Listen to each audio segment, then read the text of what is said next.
datanglah tiupan sangkakala yang kedua. Semua yang bernama mati bangkit dari kuburnya masing-masing. Ini yang disebut yaumul ba'thi, hari kebangkitan. Allahu Akbar. Pada saat kita bangkit dari kubur kita masing-masing, kumpul di padang mahsyar namanya. Bayangin aja, saya sendiri nggak sanggup bayangin. Manusia sejak zaman Adam sampai zaman kiamat kumpul bareng di tempat sama. Berapa banyaknya itu?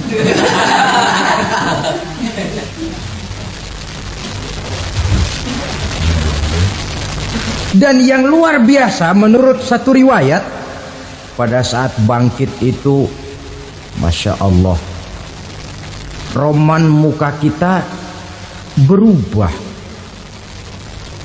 disesuaikan dengan amalan kita waktu di dunia ini. Barang siapa yang waktu di dunia amalannya itu amalan tikus, di akhirat nanti dia bangkit dari kubur, mukanya seperti muka tikus. Gagah betul badannya, tapi mukanya seperti tikus. Kenapa? Amalannya waktu di dunia seperti amalan tikus. Apa amalan tikus itu? Suka ngegeragoti barang yang sudah disimpan rapi-rapi. Orang sudah simpan uang rapi-rapi, simpan perhiasan rapi-rapi, digeragoti oleh tikus. Maling-maling, pencoleng-pencoleng, koruptor-koruptor, itu nanti di akhirat nanti kita lihat mukanya seperti muka tikus. Oh, ini waktu di dunia suka nyolong, mukanya seperti muka tikus. Barang siapa yang waktu di dunia ini amalannya itu amalan macan, dia akan bangkit nanti mukanya seperti muka macan. Apa amalan macan? Macan itu amalannya menang-menangan. Orang yang mau menang saja nggak mau mengalah. Coba lihat di hutan. Kenal hutan nggak? Nah. Di hutan, raja hutan di mana-mana pasti macan. Betul kan? Betul. Padahal hutan belum pernah bikin pemilihan umum. Tapi macan tidak peduli ada pemilihan umum apa tidak, pokok saya raja. Sebab apa? Macan jadi raja itu bukan karena benar, tapi karena kuat jadi raja. Setelah dia jadi raja, rakyat hutan yang mesti dilindungi malah dimakan oleh raja macan. Kambing rakyat hutan dimakan oleh macan. Ayam rakyat hutan dimakan oleh macan. Itu nanti kita lihat di akhirat itu mukanya seperti muka macan, gagah betul. Lalu barang siapa yang di dunia ini amalannya itu seperti amalan anjing, nanti dia punya muka seperti muka anjing. Apa amalan anjing? Pertama, anjing itu kalau disuruh jaga rumah, dia tidak bisa membedakan mana maling mana tamu. Biar yang datang maling kalau bawa tulang, anjing kalem. Yang kedua, anjing itu akan setia kepada siapa saja yang memberinya roti. Siapa yang memberinya roti, itulah majikannya. Apa kata majikannya, pasti dia laksanakan. Soal benar atau salah dia tidak peduli. Setelah anjing dapat roti, dia tidak punya pilihan lain kecuali bilang, abdi mah kumaha juragan wae ayeuna mah.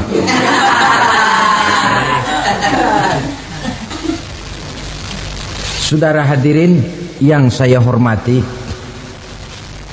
berkumpul di padang mahsyar, tiap orang sibuk dengan persoalannya masing-masing. Matahari waktu itu didekatkan oleh Allah, panas luar biasa. Ada yang saking panasnya itu mencucurkan peluh keringat sampai sebatas mata kakinya. Ada yang keringatnya sampai sedengkulnya, ada yang keringatnya sampai sepusatnya, ada yang keringatnya mengalir sampai sebahunya, ada yang kelelap oleh keringatnya sendiri, sementara orang di sampingnya nggak apa-apa. Bergantung lagi amalan dia waktu di dunia ini. Saudara-saudara, sebagian orang dalam kepanikan padang mahsyar berombong-rombong datang mereka menghadap Nabi Adam. Ya Adam, anta abal bashar. Hai Adam, Tuhan adalah bapak moyang manusia. Kami sebentar lagi akan disidang, dimintakan pertanggungan jawab. Tolonglah kami, hai Adam. Kata Nabi Adam, jangankan nolongin sampean, saya sendiri tanggung jawab di hadapan Allah ketika dulu tidak boleh makan khuldi, saya serobot. Sudahlah, urus diri masing-masing saja, nafsi. Begitu kata Nabi Nuh, begitu kata Nabi Ibrahim. Tiap orang bertanggung jawab sendiri-sendiri. Ketika itulah saudara-saudara, nikmatnya menjadi umat Nabi besar Muhammad sallallahu alaihi wasallam. Sebab apa? Walaupun menurut abjad kita ini umat paling belakang, paling belakang kita ini toh, karena Nabi Muhammad adalah Nabi akhir, tapi akan dihisap lebih dulu, lewat di atas sirat lebih dulu, masuk surga lebih dahulu ketimbang umat-umat belakangan. Ketika Rasul mendekati ajal, beliau tanyakan itu kepada malaikat Jibril. Malaikat Jibril berkata, Muhammad jangan khawatir, Allah sudah berjanji, inni haramtul jannata ala sairil anbiya hatta tadkhulaha anta wa haramtuha ala sairil umami hatta tadkhulaha ummatuka. Surga aku haramkan buat seluruh nabi kecuali kalau engkau Muhammad sudah masuk ke dalamnya, dan surga aku haramkan buat seluruh umat kecuali kalau umatmu Muhammad sudah masuk ke dalamnya. Logikanya, walaupun menurut abjad kita umat paling belakang, bakal dihisap paling dulu, lewat di atas sirat paling dulu, masuk surga paling dulu, kalau mampir ke neraka juga paling dulu. Ya resiko. Jangan mau enaknya aja paling dulu. Saudara hadirin yang saya hormati,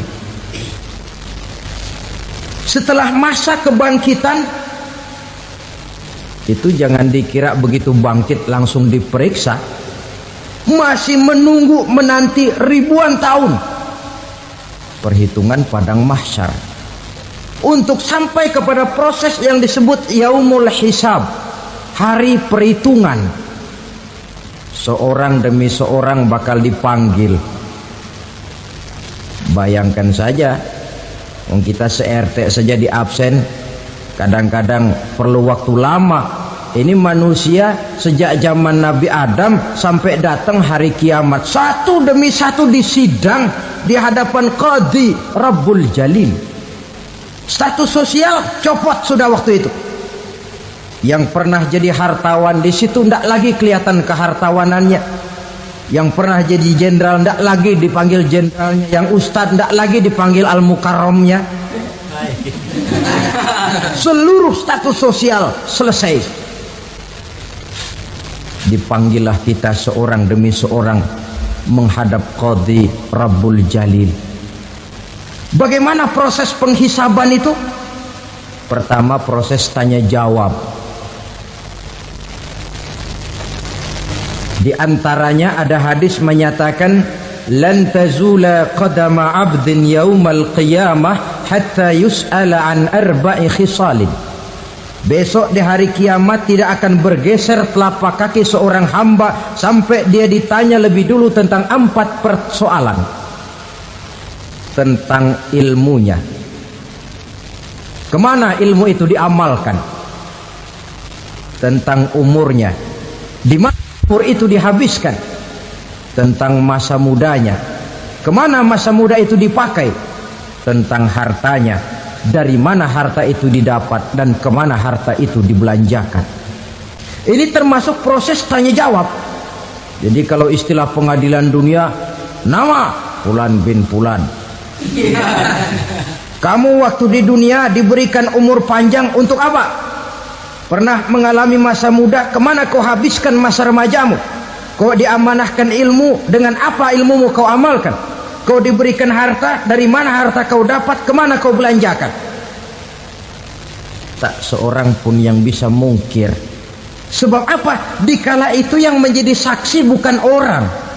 Yang menjadi saksi adalah seluruh anggota badan kita.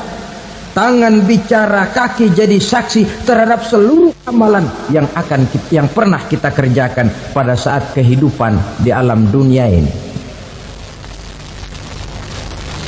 Selesai proses tanya jawab, lalu diperlihatkan buku catatan kita waktu hidup di dunia ini. Jangan lupa Allah itu menyiapkan 2 superkomputer kepada kita. Sebelah ditempelin sebelah kanan, yang sebelah tempelin di sebelah kiri. Komputer itu namanya Raqib dan Atid, 2 malaikat yang apabila baik kita lakukan, refleks saja akan menulis kebajikan kita. Jahat kita kerjakan, akan tertulis. Catatan itu nanti diperlihatkan kepada kita. Waduh, alangkah malunya pada saat diperlihatkan catatan kita, buku rapot kita merah melulu. Barangkali diperiksa sambil diomelin, brengsek lo. Buku merah melulu begini, bagaimana waktu hidup di dunia? Tidak cukup diperlihatkan buku catatan kehidupan, rekaman kehidupan. Rekaman kehidupan kita secara utuh sejak terlahir sampai ajal datang merenggut nyawa. Barangkali mirip dengan video sekarang ini, di mana terekam dengan baik seluruh kegiatan kita, sejak yang sekecil-kecilnya sampai kepada yang sebesar-besarnya. Untuk kemudian kita pun menerima balasan. In khairan fa khairun wa in syarran fa syarrun. Kalau baik ya baik balasannya, kalau jahat ya jahat juga balasannya. Catatan-catatan kita diberikan. Kalau banyak kebajikannya diberikan di tangan kanan dengan cara yang halus. Kalau banyak kejahatannya diberikan dari sebelah kiri atau dilempar dari belakang. Itulah sebabnya sejak di dunia ini kita sudah mohon kepada Allah. Ketika berwudu membasuh tangan kanan, apa kita bilang? Allahumma a'tini kitabi biyamini wa hasibni hisaban yasira. Ya Allah, berikan saya kitab di tangan kanan, dan kalau saya memang perlu dihisap, hisaplah saya yang seringan-ringannya. Tangan kiri berlindung kita kepada Allah, jangan sampai diberikan kitab di tangan kiri atau dari arah sebelah belakang. Wa a'udzubika an tu'tiya kitabi bishimali aw min wara'i zuhri, dari arah sebelah belakang. Na'udzubillah min dzalik. Setelah selesai lewat proses penghisaban, lewat mizan, timbangan, maka yang sudah selesai dihisab itu bergeraklah menuju sirat, jembatan yang terbentang menuju surga melalui neraka. Saudara-saudara, panjangnya perjalanan sirat itu memakan waktu ratusan tahun. Tetapi orang yang lewat di atas sirat pun macam-macam, bergantung amalannya ketika di dunia ini. Ada yang lewat di atas sirat itu kal barkil khatib, seperti kilat yang menyambar, lep, sudah sampai dia di surga. Cepat bukan main. Ada yang lewat di atas sirat itu seperti orang lari-lari. Ada yang lewat di atas sirat itu seperti orang jalan biasa. Ada yang sambil merangkak, ada yang sambil ngesor, ada yang sambil gelayutan, ada yang selamat sampai ke ujung ke surga, ada yang tergelincir jatuh masuk ke dalam neraka, bergantung amalannya dalam kehidupan di dunia sekarang ini. Tiap kita akan melewati yang namanya sirat ini. Saudara-saudara kaum muslimin yang saya hormati,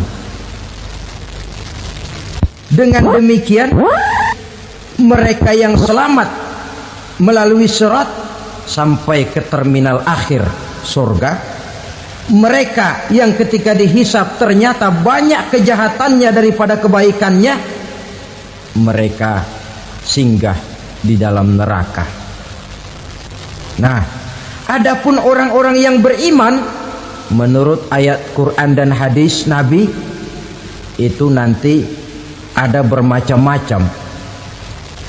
Ada orang beriman itu yang dimasukkan surga.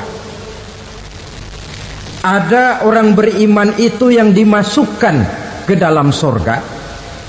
Ada orang beriman itu yang disebut penduduk surga. Kenapa lain-lain, Pak? Karena waktu di dunia amalannya juga lain-lain. Ada orang beriman yang masuk surga. Ini paling murah tiketnya. Mau masuk surga?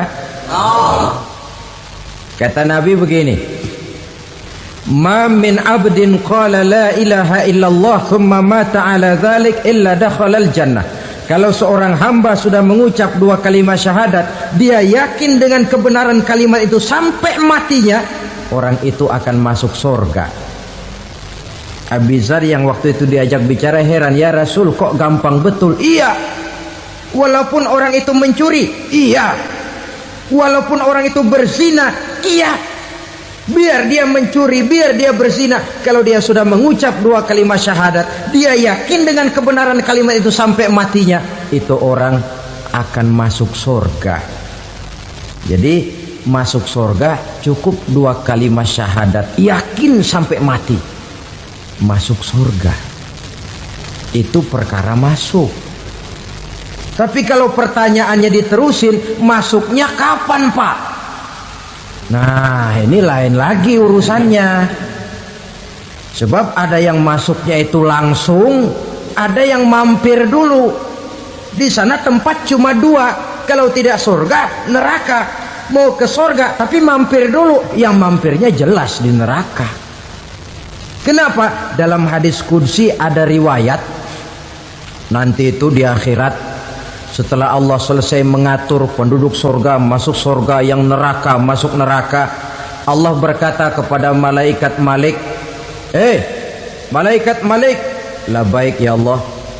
Itu bajingan-bajingan tengik, manusia-manusia durjana yang waktu di dunia tidak mau sujud, jauh dari ulama, gemar melakukan yang munkarat dan maksiat, hidup di tengah masyarakat selalu jadi bibit keonaran, kufur, sudah masuk neraka semua. Sudah ya Allah. Nah, kalau sudah, coba sekarang kamu masuk, Malik.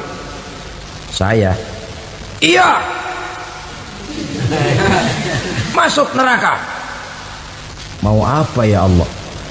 Kata Allah, akhriju minan nar man kana fi qalbihi misqala habatin min khardalin min iman. Kau masuk neraka, cari di dalam neraka orang-orang yang ada imannya walaupun kecil sebesar biji zarah, angkat mereka keluar. Masuk malaikat Malik ke neraka, cari orang yang ada imannya, korek-korek. Ya repot, udah pada gosong. Yang ada imannya diangkat ke atas, yang ada imannya diangkat ke atas, lalu dimandikan di Nahrul Hayat, namanya sungai kehidupan di akhirat nanti. Cakep lagi rupanya, bersih lagi wajahnya, apel di hadapan Allah.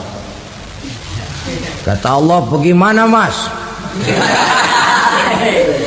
Kapok enggak sampean? Kapok ya Allah. Nah, kalau kapok, idhab fadkhulil jannah, pergi masuk surga sana.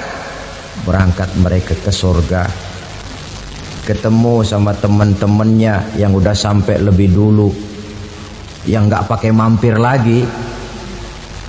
Terjadi dialog. Kata teman-temannya yang udah pada nyampe duluan, Mas, Iya. Emang baru sampai? Saya baru sampai. Memang mampir di mana dulu, Mas? Kita sudah lama sampai di surga. Saudara buka surah Al-Muddatsir ayat 34-35. Ma salakakum fis saqar? Kenapa kamu mampir di neraka Saqar? Qalu lam naku minal musallin. Mereka menjawab, kami mampir di neraka Saqar, Mas, gara-gara dulunya kami waktu di dunia tidak pernah sholat. Tidak pernah sholat? Tidak pernah. Kan rumahnya dekat masjid, cuma dekat doang, Mas. Sholat mah enggak saya. Enggak pernah ngasih makan fakir miskin, enggak pernah hadir di majelis taklim, pendeknya enggak pernah melakukan kebajikan, maka saya pun mampir di neraka Saqar. Untung betul saya punya iman, Mas, sedikit. Waktu hidup di dunia dulu saya pernah mengucap 2 kalimat syahadat, sekali-kalinya waktu mau kawin. Masya Allah. Untung saja kawin, kalau nggak kawin polos.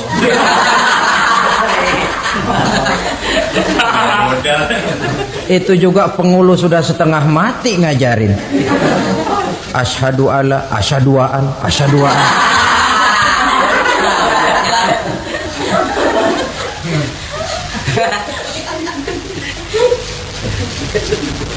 Ini namanya masuk surga, ada mampir dulu.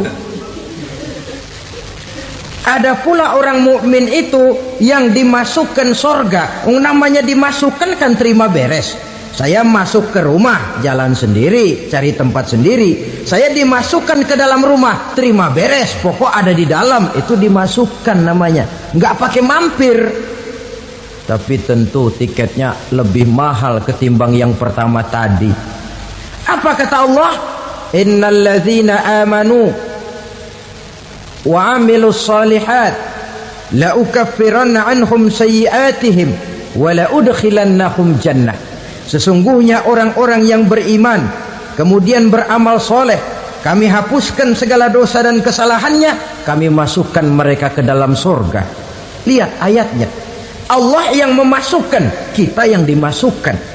Tidak pakai transit, tidak usah mampir.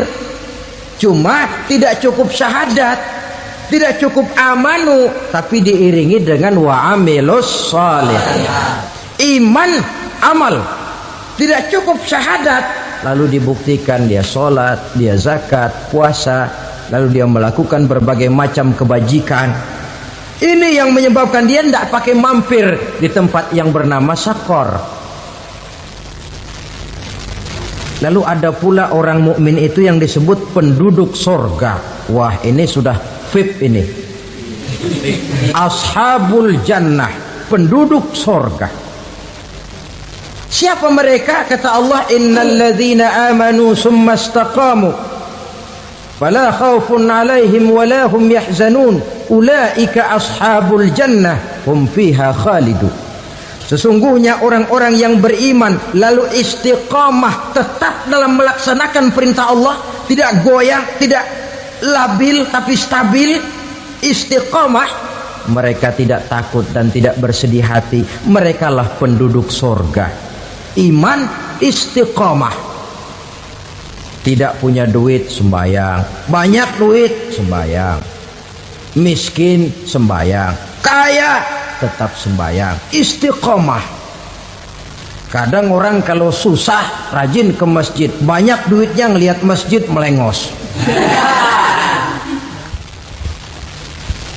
Waktu miskin hamba Allah, setelah kaya jadi hamba harta. Bergeser, tidak ada nilai istiqomahnya. Saudara-saudara, dengan begitu penduduk neraka itu dua. Ada penduduk permanen, ada penduduk yang semi permanen. Yang semi permanen orang-orang beriman yang mempunyai dosa besar. Mereka masuk ke neraka untuk menerima azab sesuai dengan dosanya. Bila selesai masa azab itu, mereka akan diangkat untuk ditempatkan kembali ke dalam surganya Allah Subhanahu wa ta'ala. Nah, dikala itulah saudara-saudara, ada yang disebut syafaat dari Rasulullah Sallallahu Alaihi Wasallam. Tapi tentu jangan lupa syafaat ini ibarat kain menambal dia. Kita punya kain bolong-bolong sedikit, syafaat yang menambal. Solat kita ada kurang dikit, sedekah kita ada campur riak dikit, amalan kita ada tidak karena Allah dikit, kita berharap syafaat. Jadi biarlah kain masih bolong-bolong, yang penting punya kain. Tapi kalau kainnya tidak ada, yang ditambal apanya? Solat tidak, puasa tidak, zakat tidak, berharap syafaat saja. Ya, terlalu berlebihan itu. Saudara hadirin yang saya hormati, apabila selesai proses penghisaban, proses penghitungan, maka dikala itulah manusia terbagi dalam dua kelompok besar. Fariqun fil jannah wa fariqun fis sa'ir. Sekelompok orang-orang beruntung yang masuk ke dalam surga, dan sekelompok lagi masuk ke dalam neraka.